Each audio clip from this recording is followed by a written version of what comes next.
tassa bhagavato arahato samma sambuddhassa. Namo tassa bhagavato arahato samma sambuddhassa. Namo tassa bhagavato arahato samma sambuddhassa. Sabadissa anuparigama cetasa newajaga piataramatana kuaci ewang pio putu ata paresang tasmana hingse paramata kamoti.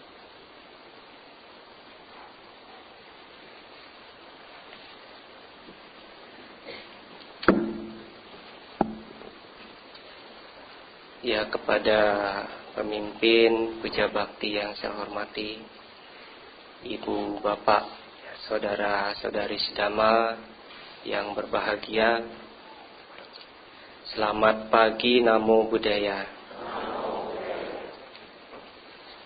Ya, pada kesempatan minggu pagi hari ini, ibu, bapak, saudara-saudari sekalian, ya, kembali mengikuti kegiatan puja bakti hari Minggu di Wihara Jakarta Dhammacakka Jaya ini. Dan ya, pada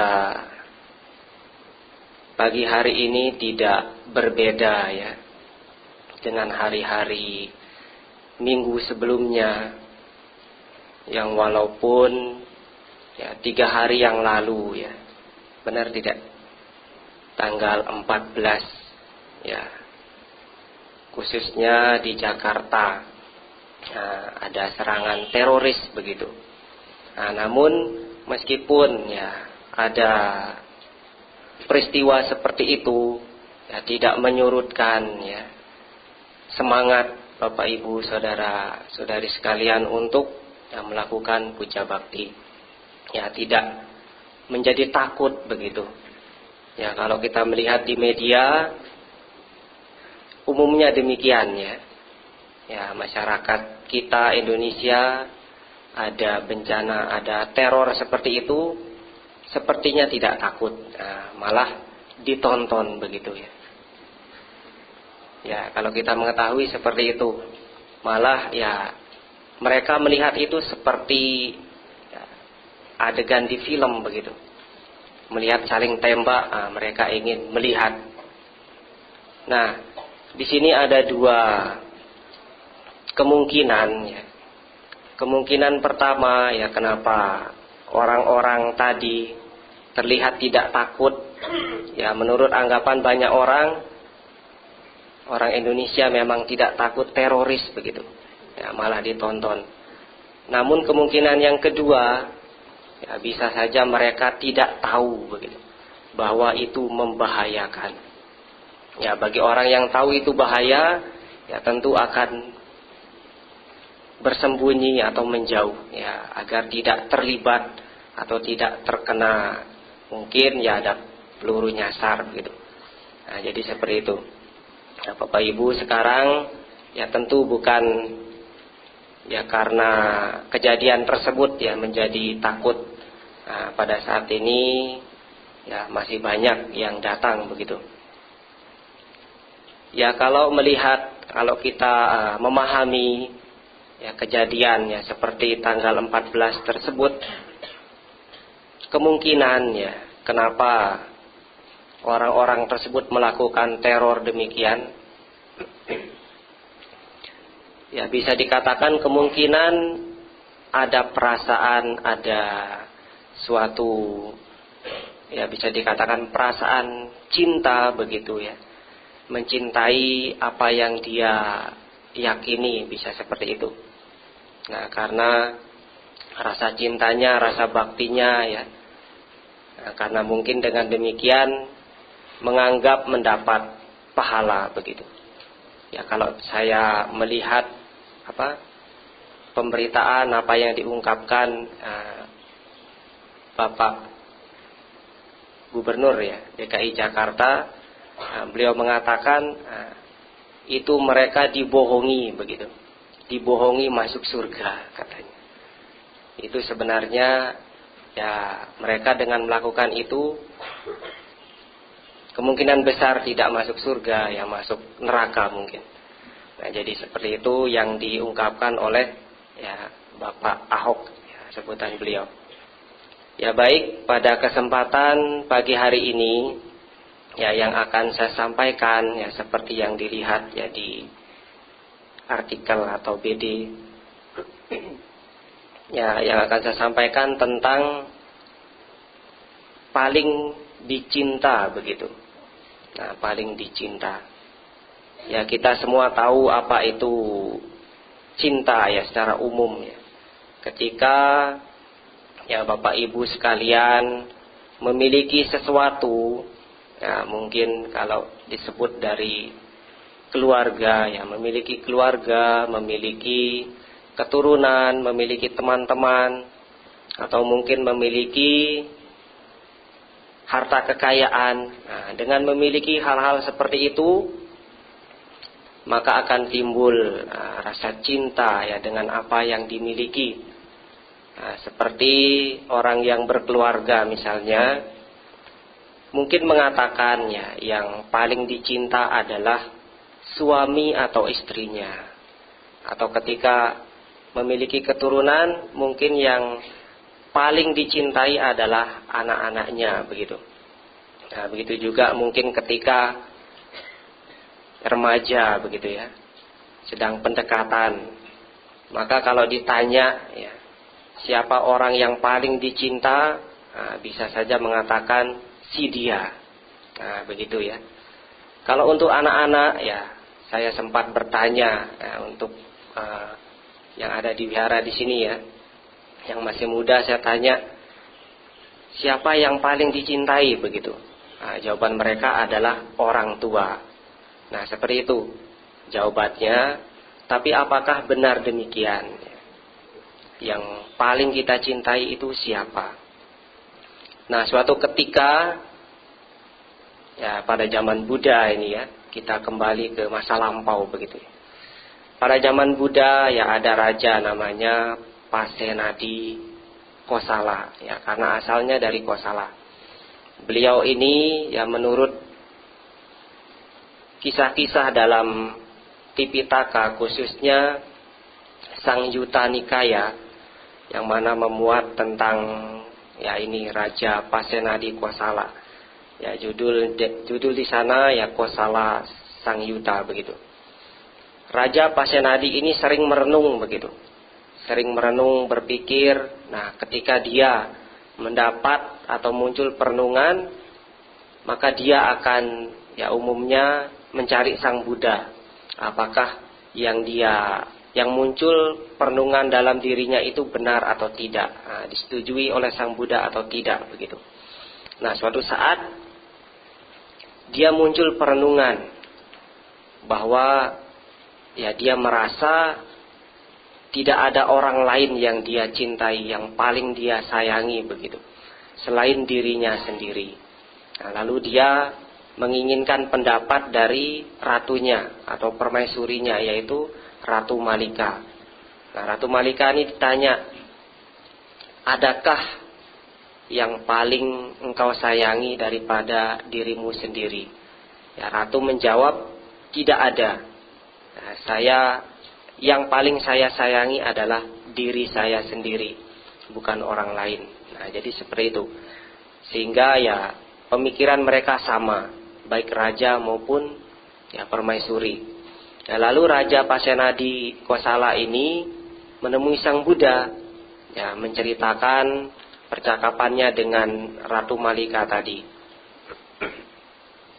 Ya, setelah diungkapkan apa yang menjadi percakapan mereka, ya Sang Buddha setelah memahami ya makna dari pernyataan tersebut, ya, Sang Buddha lalu mengulangi kalimat yang sama seperti ya, apa yang diungkapkan oleh raja tadi.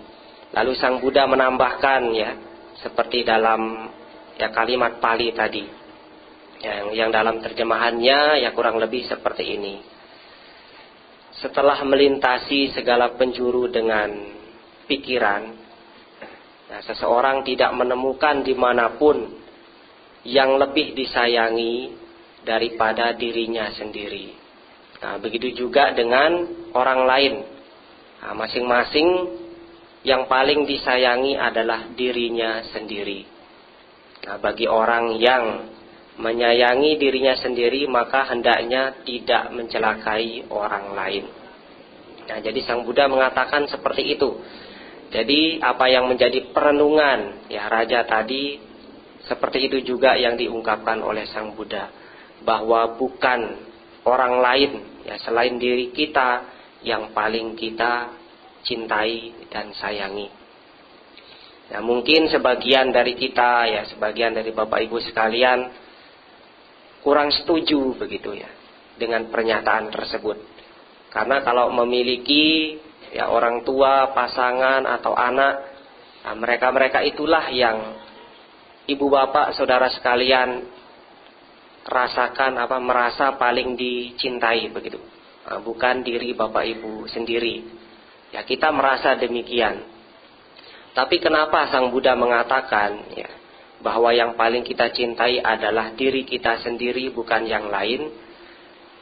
Kalau kita mengatakan yang paling kita cintai adalah mungkin orang tua, mungkin pasangan, mungkin anak-anak, Sang Buddha mengatakan mereka itu justru sumber kesedihan. Begitu. Kenapa demikian? Kita hidup ini tidak selamanya. Mereka yang kita anggap kita cintai, mungkin yang kita anggap sebagai milik itu tidak selamanya kita bersama, kita miliki.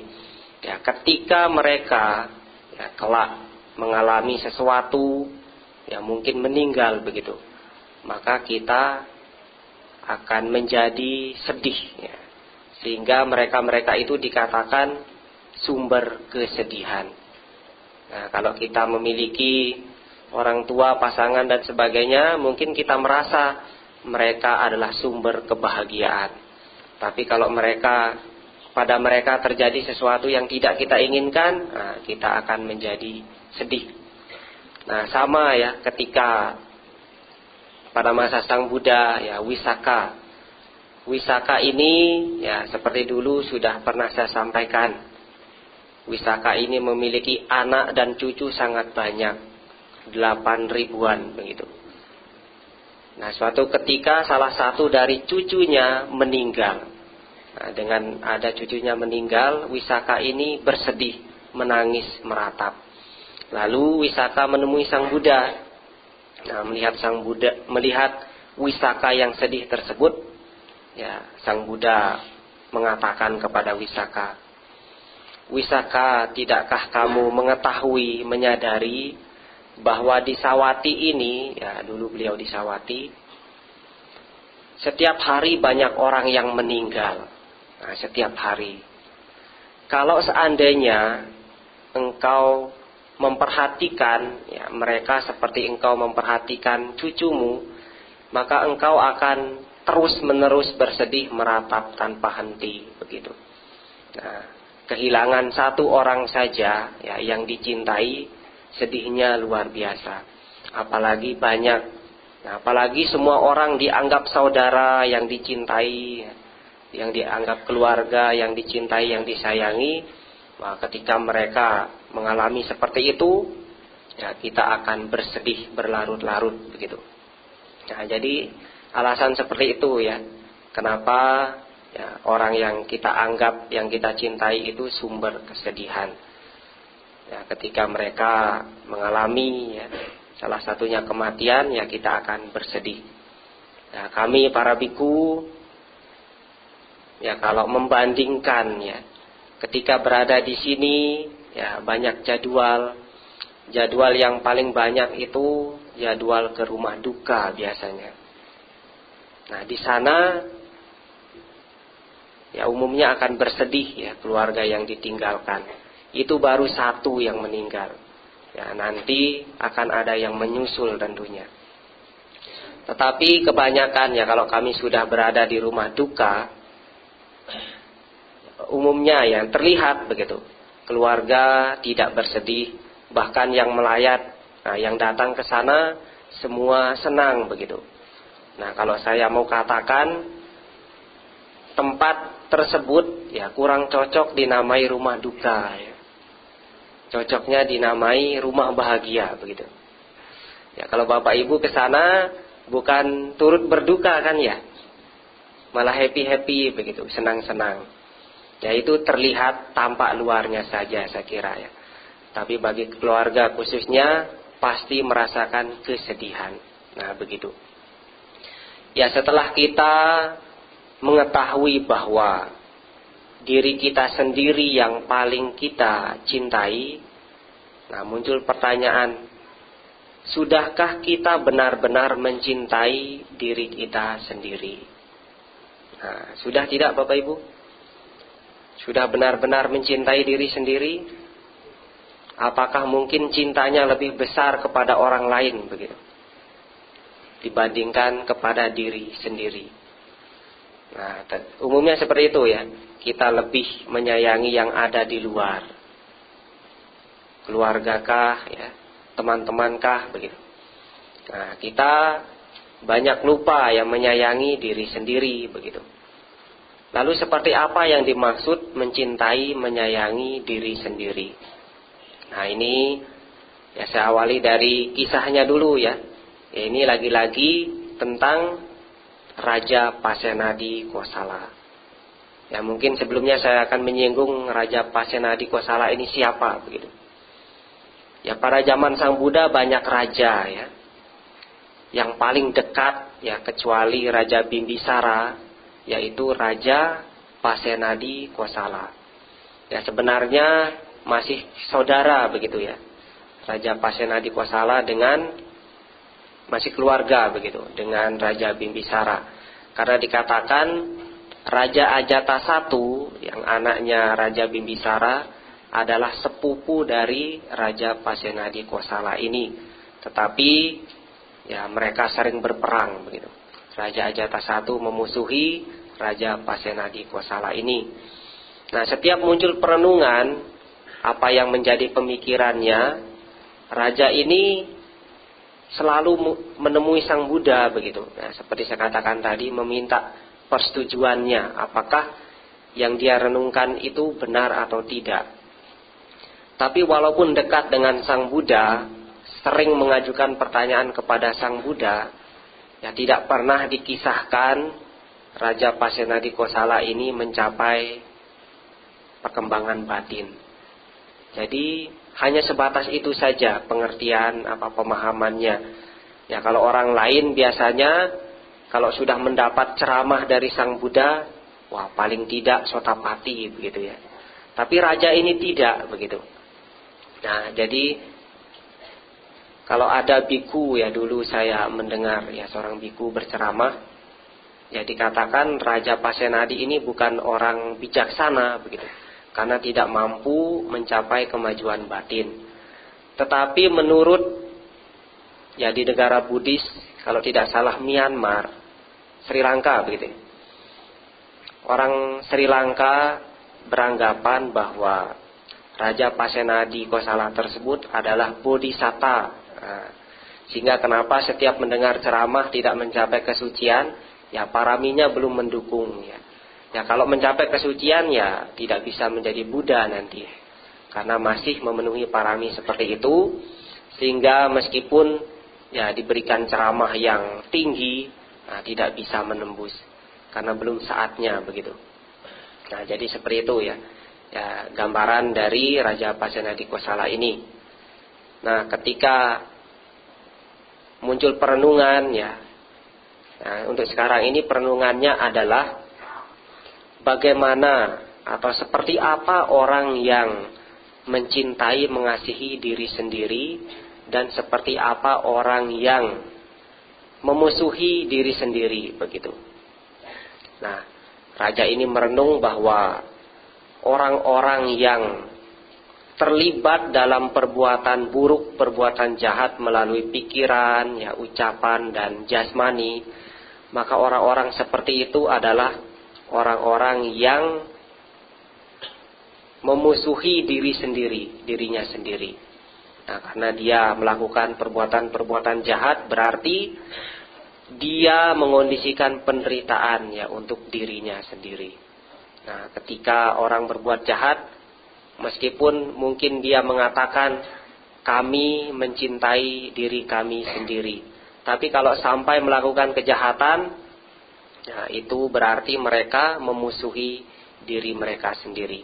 Nah, mungkin seperti kejadian di tanggal 14 tersebut ya. Nah, mungkin mereka berpikir ya, mereka cinta kepada dirinya ya, cinta mungkin terhadap keyakinannya, tapi dengan melakukan kejahatan seperti itu malah sebaliknya ya. Mereka sebenarnya membenci, memusuhi begitu diri mereka sendiri. Ya, nanti kalau akibat perbuatannya berbuah, dipastikan akan menderita ya. Tidak ada kebahagiaan yang muncul dari kejahatan, tidak ada. Ya, kebahagiaan akan muncul dari kebaikan, perbuatan baik. Nah, kalau sebaliknya, orang-orang yang terlibat begitu dalam perbuatan baik melalui pikiran, ya, ucapan, jasmani, nah itu adalah mereka-mereka yang mencintai diri mereka sendiri. Meskipun mereka mengatakan kami membenci, ya, kami memusuhi diri kami. Tapi dengan mereka berbuat kebaikan seperti itu berarti mereka mencintai diri mereka sendiri. Nah, sama halnya seperti Bapak Ibu, saudara-saudari di sini ya. Ini adalah wujud cinta, ya, sayang kasih sayang terhadap diri sendiri. Bapak Ibu datang ke wihara melakukan perbuatan baik.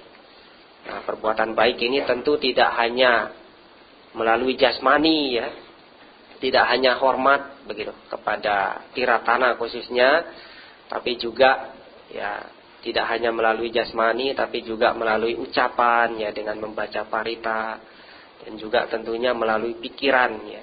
Tadi ya bermeditasi, mengembangkan cinta kasih. Nah, itu adalah cara yang mencintai diri sendiri.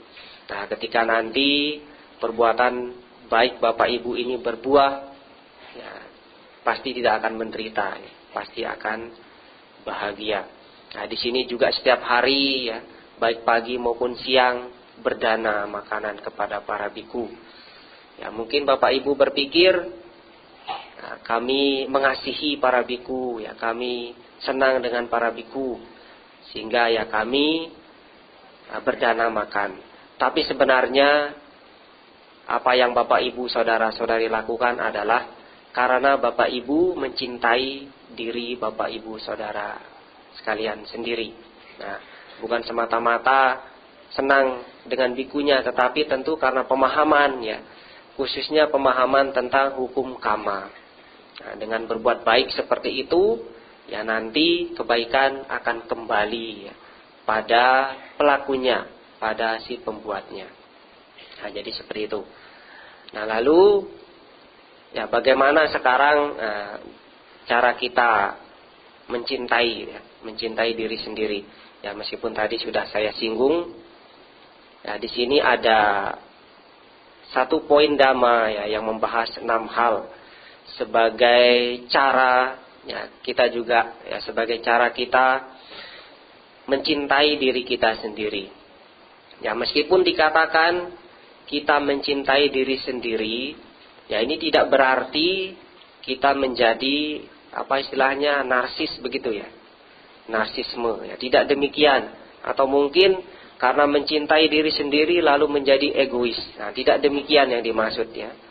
Justru sebaliknya, karena kita mencintai diri kita sendiri, maka harus diwujudkan begitu dengan cara ya, kita bertindak, berbuat yang baik kepada orang lain. Nah, dengan kita melakukan seperti itu kepada orang lain, yaitu adalah wujud kita, ya, wujud cinta terhadap diri sendiri sebenarnya. Ya, ada 6 poin ya, yang ya Sang Buddha katakan yang bisa dijadikan sebagai ya yang menyebabkan saling dikenang dikatakan ya. Saling dikenang, saling dicintai, saling dikasihi, menunjang untuk persatuan, ya, kerukunan, ketiada cekcokan, persatuan dan kerukunan. Nah, ini kalau ya dalam parita ada, ya, dikatakan saraniya dhamma. Ya, ada 6 hal. 3 yang pertama adalah kita mengembangkan, ya, atau ya memunculkan cinta kasih baik melalui jasmani, ucapan dan pikiran. Nah, jadi cinta kasih ini tidak hanya ketika bermeditasi saja, ya. Nah, mungkin Bapak Ibu berpikir saya mengembangkan cinta kasih, mengembangkannya hanya ketika meditasi saja. Nanti ketika selesai meditasi cinta kasihnya hilang. Nah, tentu tidak demikian, ya. Ya, justru setelah kita mengembangkan melalui pikiran, lalu kemudian kita wujudkan, ya, kita istilahnya manifestasikan, ya, melalui jasmani juga ucapan. Ya, kalau seperti ucapan, ya, berbicara dengan lemah lembut gitu, ya.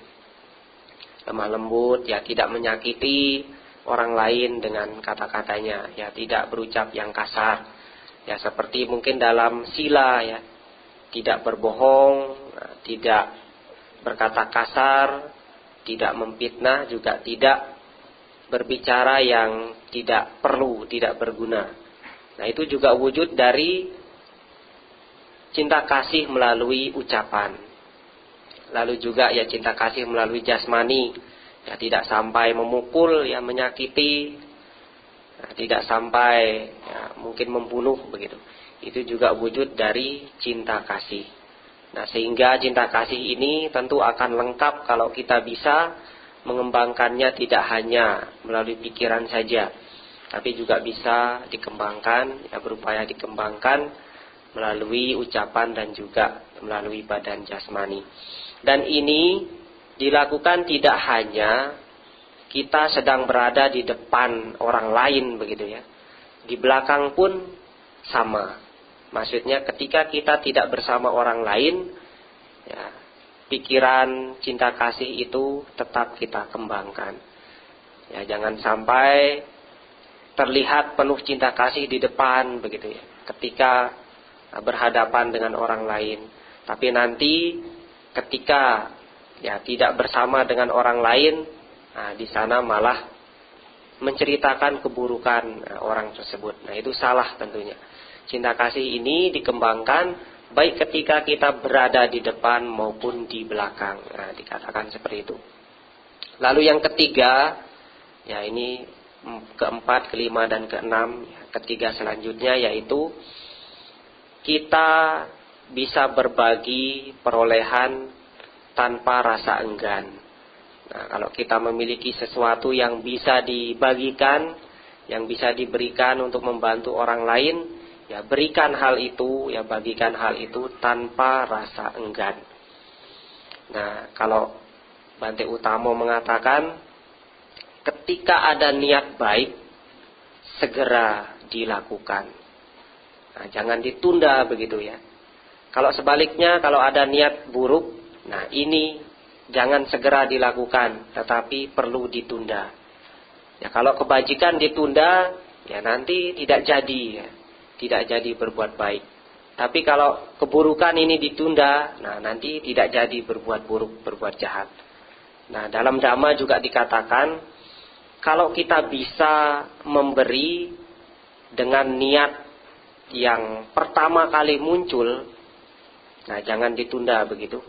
Itu akibatnya akan lebih besar dibandingkan kalau kita tunda, nanti muncul keinginan lagi yang kedua kali baru kita lakukan, atau mungkin niat yang ketiga baru kita lakukan. Ini akibatnya akan kecil, ya, pahalanya begitu kecil. Nah, seperti kalau dalam masa Katina, ya, tentang berdana, yang mana dikisahkan, ya, mungkin pernah disampaikan tentang suami istri yang hanya memiliki jubah luar satu lembar. Nah, ketika mereka keluar, ini harus bergantian, tidak bisa berbarengan, karena jubah luarnya hanya satu. Nah, pada saat itu yang keluar adalah si suami. Nah, ingin mendengar khotbah dari Sang Buddha. Nah, ketika mendengar khotbah dari Sang Buddha, orang ini berkeinginan memberikan jubah luarnya. Nah, meskipun dia hanya punya satu, tapi dia ingin sekali mendanakan kepada Sang Buddha. Tapi ketika niat pertama muncul, nah, dia ragu, dia tunda. Dia tidak jadi memberikan. Tidak lama kemudian muncul niat lagi, tetapi dia masih ragu. Nah, ditunda lagi. Lalu ketika niat yang ketiga muncul, barulah dia memberikan.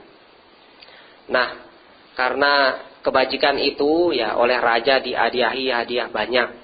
Kalau tidak salah masing-masing 4 begitu. Ya, ada 4. Umpamanya 4 gajah, 4 apa begitu ya. Masing-masing 4. Satu jenis itu ada 4 diberikan. Nah, Sang Buddha mengatakan, kalau seandainya orang tadi bisa memberikan baju luarnya itu ya, jubah luarnya, ketika niat pertama, dia tidak mendapatkan 4, tetapi 16. Ya, masing-masing 16 begitu. Karena niat pertama itu paling kuat begitu. Nah, jadi seperti itu. Kalau Bapak Ibu ingin berbuat baik, jangan ditunda ya. Bisa segera dilakukan, lakukan. Karena niat yang pertama itu ya, paling kuat, ya, paling besar memberikan manfaat. Yaitu tentang berbagi kepemilikan tanpa rasa enggan. Lalu selanjutnya ya, memiliki moralitas. Ya, ini sudah sering diberikan pemahaman ya. Ya, tentu sebagai umat awam ya, paling tidak 5 sila. Ya, seperti tadi yang diminta untuk dituntun ya, 5 sila. Dengan kita menjaga sila, ya ini juga berarti memberikan kedamaian, rasa aman kepada orang maupun makhluk lain ya. Meskipun secara kasat mata kita tidak berbuat apa-apa, tapi sebenarnya kita menciptakan kedamaian, baik kepada orang maupun makhluk lain. Ya, kalau kita bisa salah satunya saja kita bertekad tidak membunuh makhluk hidup, nah, bisa dipastikan orang tidak akan takut ya, orang akan merasa aman berada dekat dengan kita. Bahkan makhluk yang lain pun merasa aman. Nah, contohnya di sini apa yang banyak, ada kucing ya, salah satu contohnya. Karena Bapak Ibu sekalian bertekad tidak membunuh, tidak menyakiti makhluk hidup, lewat dekat kucing, kucingnya tidak takut. Tapi berbeda kalau Bapak Ibu suka membunuh, suka menyakiti, wah, belum dekat saja kucingnya sudah kabur. Nah, bisa seperti itu. Nah, jadi itu contohnya. Jadi itu hal yang perlu juga dikembangkan. Yang terakhir yaitu, ya ini tentang pemahaman atau pengertian benar. Ya, kalau kita sudah memiliki pengertian atau istilahnya pandangan benar, ya maka kita akan ya bisa melakukan kebajikan, semua kebajikan bisa dikatakan. Ya, kalau dalam Jalan Mulia berunsur 8 ya disebutkan yang pertama adalah pandangan benar, bukan pikiran benar. Ya, kalau kita sudah memiliki pengertian yang benar, berawal dari itu kita akan bisa berpikir benar ya. Bisa berucap benar, berbuat benar dan seterusnya. Tapi sebaliknya kalau pemahaman kita sudah salah ya, pandangan kita sudah salah, micaditi ya, bukan samaditi, ya nanti kita akan berpikir juga salah. Berucap, berbuat juga salah. Nah, kembali pada contoh kasus tanggal 14, itu karena salah pengertian, salah pandangan, menganggap itu perbuatan baik begitu. Ya, kalau seperti Pak Ahok tadi, mereka dibohongi begitu masuk surga, mereka percaya. Ya, dengan melakukan itu dipastikan ya, kalau melakukan kejahatan tidak bakal ya lahir di alam bahagia. Ya, saya kira ini saja yang dapat saya sampaikan. Ya, yang intinya yang paling kita cintai sebenarnya adalah diri kita sendiri. Nah, lalu bagaimana wujud dari cinta terhadap diri sendiri? Yaitu kita melakukan perbuatan baik ya, baik melalui pikiran, ucapan, dan jasmani.